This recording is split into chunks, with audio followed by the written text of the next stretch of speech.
Ebbene, siamo giunti all'ultimo intervento di questa mattinata e do il benvenuto a Roman, eccolo qui velocissimo, a Roman Brunner, Managing Director di DigiCert, società che tra l'altro ha securizzato e certificato il firmware di 1 miliardo di smart TV prodotte e vendute in Europa. Il titolo del suo intervento lo leggiamo: How Zero Trust can Enable Digital Trust.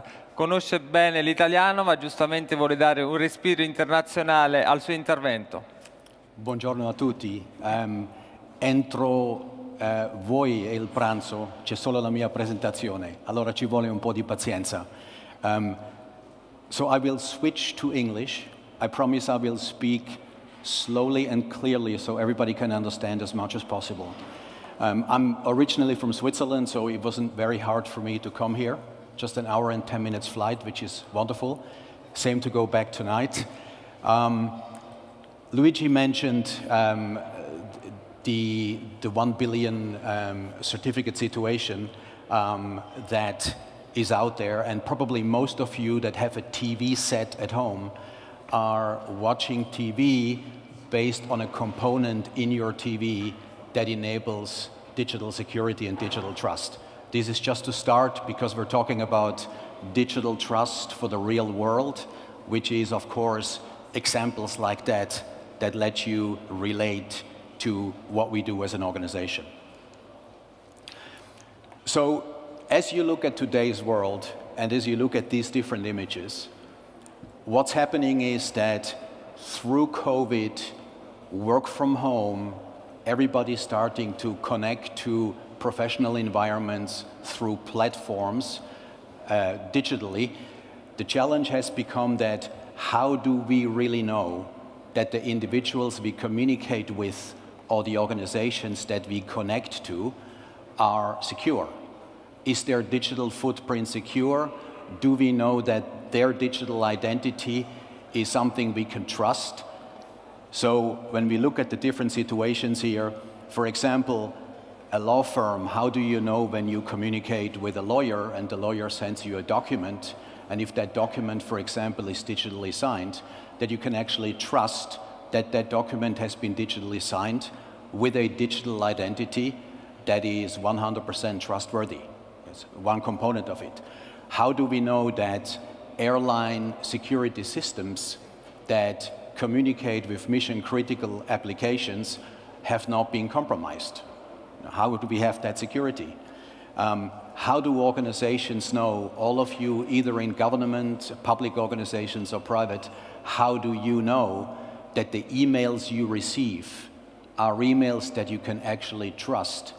And how do you actually check that? It's one of the mysteries that I've never understood. We have been in the business for 22 years as a company. We're a global actor. And we also act on the European stage through EIDAS, which is probably something that you're very familiar with in Italy as well.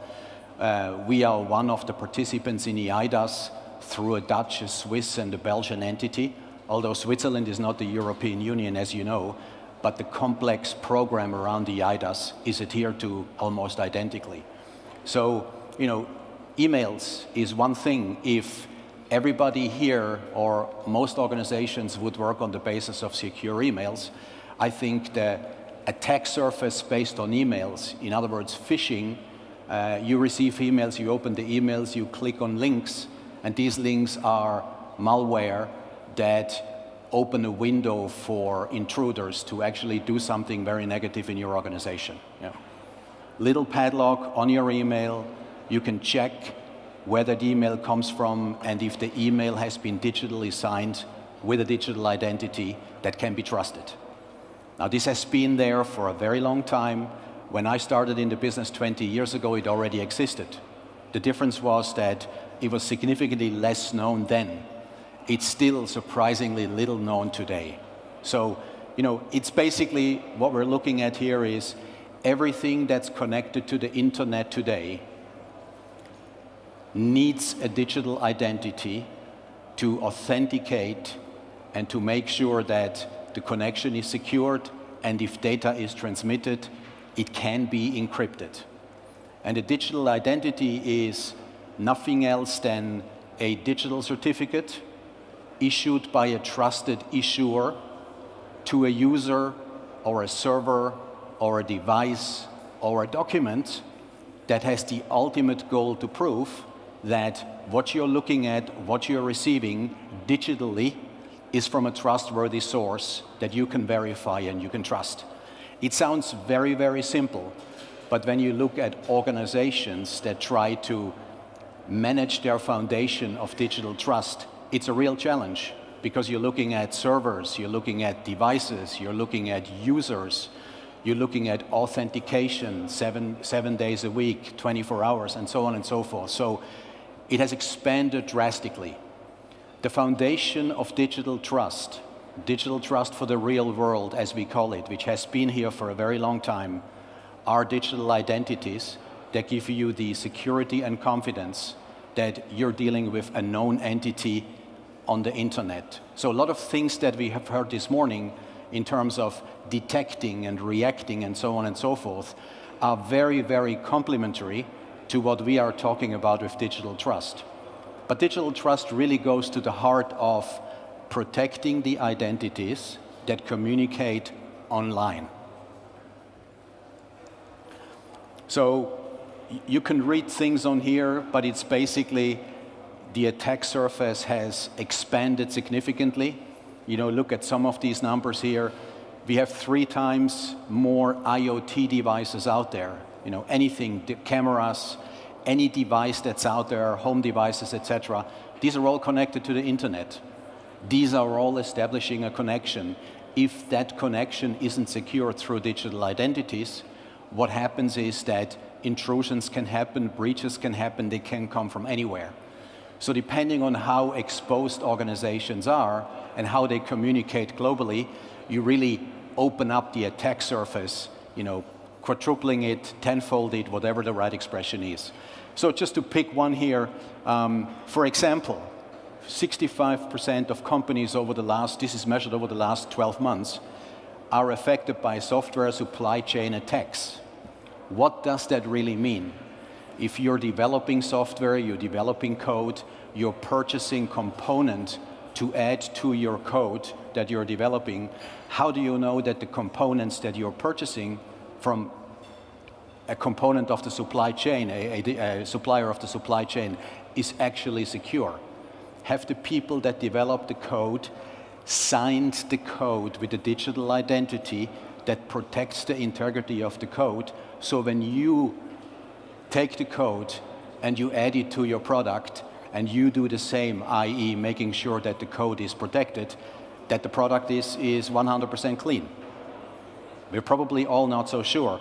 The point is, if that's the case and the product isn't clean, tremendous attack surface, especially when you distribute code to employees or business partners, or even worse, you're in the business of selling software. So it's just one component of it. 75% of devices that keep critical infrastructure operational have severe vulnerabilities because they do not have digital identities on them, or they are authenticated to by digital identities that we all can trust. So when we look at the evolution of digital trust, it has been evolving for the last 2 decades, right? So 20 years of time versus increasing complexity. And it's really, the components are really, in the world of digital identities, you're establishing a trust base as an organization. You have different types of digital identities or digital certificates that are basically the digital identity or support it, that are established on your servers for individuals that authenticate to a website, that want to make sure that what they authenticate to is actually the real website they want to go to. You log on to a website, you want to do an e-commerce transaction. How do you know that that website is protected? Right? Is one example. So the establishment of protecting servers to the outside world and within an organization by protecting it with the right quality of certificate is very critical. Now, SSL certificates, as we all know them, is only one component of it, right? The much, much bigger component of all of this are the different certificates that are personal certificates, device certificates, any certificates, digital identities you can imagine. They are necessary to establish the foundation of trust. When you're at that point, you manage that trust. So you have millions of certificates floating around protecting different identities. How do you make sure that these do not expire, and by them expiring, access to certain things in your organization is no longer possible? Right? You need to understand your certificate population and how those need to be managed and renewed, etc. And in the very end, because we have broadening attack surfaces, what I've been talking about before, connected devices, supply chains, and other trust ecosystems, depending on the business you are in, by anything you start to participate in, by anything you launch in addition to what you're running, you are broadening the attack surface. Simple approach here, digital identities, and understand to manage those so that you have no expirations and you have no downtimes and you have potentially no breaches. So this picture here, increasing security requirements through all of this, I would say, having been going on for 20 years also, is now coming to a point of it is no longer something that we can deal with on the side. You've heard this morning the agenda of cybersecurity, IT compliance, security compliance is on the top of the agenda. So your stakeholders want to know that your security posture is actually there and you can prove that it's there. We look at 3 areas here: PKI administrators, the people that manage the public key infrastructures that they either run themselves or they get as a service from organizations like our organization. You have identity and access managers, and here I've put the zero trust component in red because it's the component that I want to highlight a little bit here. You're all familiar with that. Zero trust basically means never trust, always verify. So anybody that authenticates to any of your corporate networks needs to be verified. How do you verify those people? You have various possibilities. You can do PKI-based authentication based on personal certificates that you use to authenticate, automated while you're logging in, through multi-factor authentication, through single sign-on. All of that is based on public key infrastructure, which is a 25 to 30-year-old technology, which keeps improving with time because we're extending the key length of the keys that are used for encryption and signature. So it's a technology here to stay.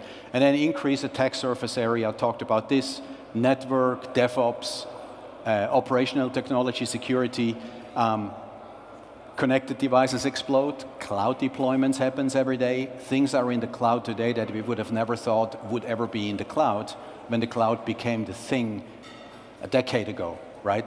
Same with operational technology. Operational technology today is basically connected to networks that in the past were isolated, so you could actually disconnect security breach potential.